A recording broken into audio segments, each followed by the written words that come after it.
This video starts with a strobing alert because at certain times this panel will start strobing all its LEDs together, although as it is you can see there's quite a lot of flicker because it is actually multiplexing LEDs, so it can drive 32 LEDs independently.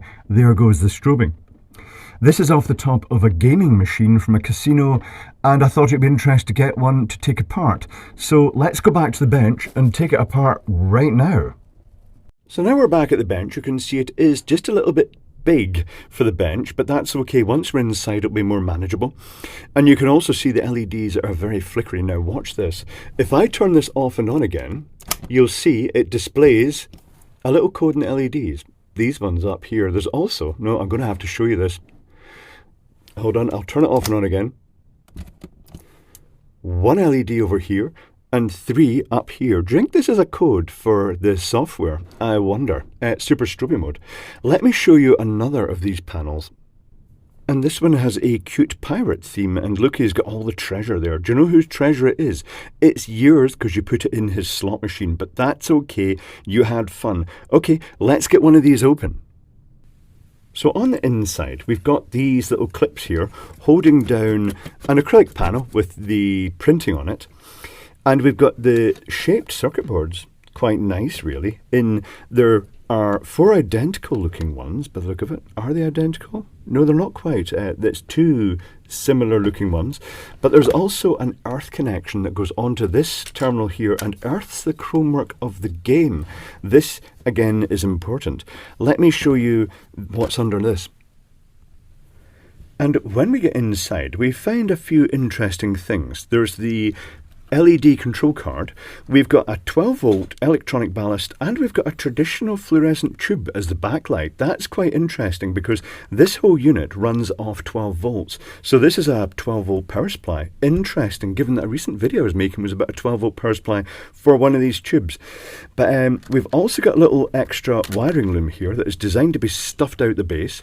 And there's a matching connector that goes to here because there's a bung at the top that allows you to put the attendant lights in the top that give indications of the status of the machine, if it's working or not. Let me unplug this supply and we'll explore the circuit board. So I shall zoom down the circuit board for this. It's a bit cluttered with these. I could pull these connectors off. I don't know if that's really going to help much though. It's not really going to help much without actually moving them completely. So I shall zoom down onto this, right, and just point out the bits of the circuit board, and we'll actually pop the cover off this as well. So zoom in. The circuit board has a microcontroller. It's got an option, a jumper position here. It's got a voltage regulator somewhere in its vicinity. Where are the capacitors? Where am I going to see the voltage regulator? This might be the regulator over here, not sure. It's got an in-circuit serial programming connector, a button for selecting various modes, and then it's got the drive circuitry for the LEDs, which is 2 ULN 2803s, which are Darlington drivers. Is that right? ULN 2803, well, it's printed on it, ULN 2803A. And they can each drive half an amp, but one of them is being used to drive some pairs of transistors here that are actually operating as they're switching to the positive rail. And each of these connectors has a parallel connection to one of the ULN 2803s. It's 8 output lines with resistors. And then the positive to each of these is switched by these other transistors driven by that ULN 2803. And being casino equipment, it has its circuit diagram online, so we can take a look at that. But let's take the cover off this. The tube driver is actually quite complex. It starts off with a supply coming in here. I don't think there's a rectifier. I think it's just fixed polarity. We've got a fuse, and then we've got an inductor, and on the back we've got 2 transistors, and that suggests this is probably a Royer oscillator. And then the output has the multi-taps going through capacitors that limit the current through the tube, but also ration current through the heaters on the end to actually make sure the tube has a good long life. Looks a fairly decent chunky power supply. Taking a look at the cover on that, it says Suzohap, which is the manufacturer of these units, big supplier to the casino and entertainment industry. I'll provide a link to their website, in fact, largely because It also has the circuit diagram on it for this as part of the instruction guide for using the whole topper. But on the side of this, it's actually got China Tech. I guess that might be the original manufacturer. And the whole thing was encased in this sort of plasticized card, just to keep it all secure and safe inside. Here is this circuit board. It turns out this is also used for power marshalling. The power comes in and then it appears to skip back out and go to that light. And then there's the connectors, which are keyed. They've actually keyed all the positions so the connectors can only go in one order. And that's then driving the LEDs. Interesting. Oh, I see the A there is the second pin, B is the third pin, C is the fourth pin, and then D is the fifth pin along. And there's the microcontroller. And the level shifters that, as you'll see in the schematic, although I'm not sure well the schematic will show because it's very thin. It's not the bold Clivey schematic. It is the official one. Okay, let's take a look at, oh, there's the regulator position. But they've not populated it. They've bridged past that. I wonder if it's a regulated supply out to a 12-volt regulator. But instead, they've probably just got another little low-voltage regulator over here. That says U5. I'm guessing that may be the regulator just for this chip, the microcontroller. Okay, let's take a look at the schematic. So it's sideway vision time, because this is actually part of a PDF, the maintenance and sort of operation PDF, and it contains the layout of the circuit board plus the full schematic. Let's zoom in on this a little bit.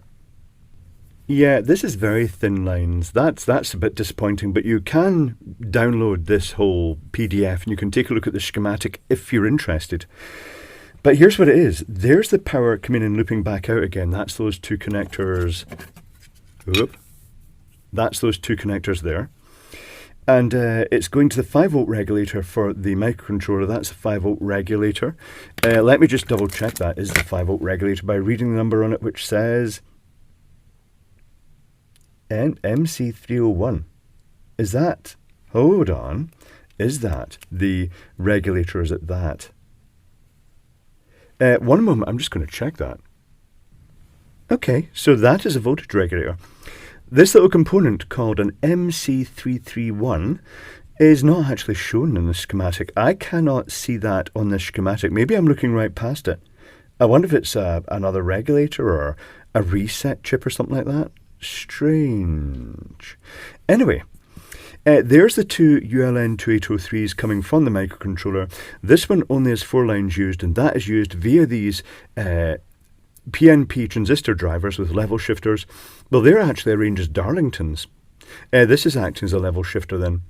But they are pulling one of the lines down at a time, and they're basically scanning along. When they do so, the microcontroller sends data, 8 bits of data out through this one. It buffers it up. There's the resistors that limit the current. That's those resistors there. And they drive all the LEDs. They're commed along these.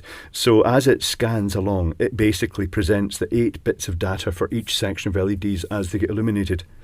And that's more or less it. So it's an interesting thing. I'll just get this out of the way. So an interesting thing with some interesting surprises inside it. Now, I did mention earlier on that there was a specific reason the earth wire going into this, even though it's just 12 volt DC. Everything, all the metalwork in these machines gets connected to ground so that it creates an equipotential shell around the machine.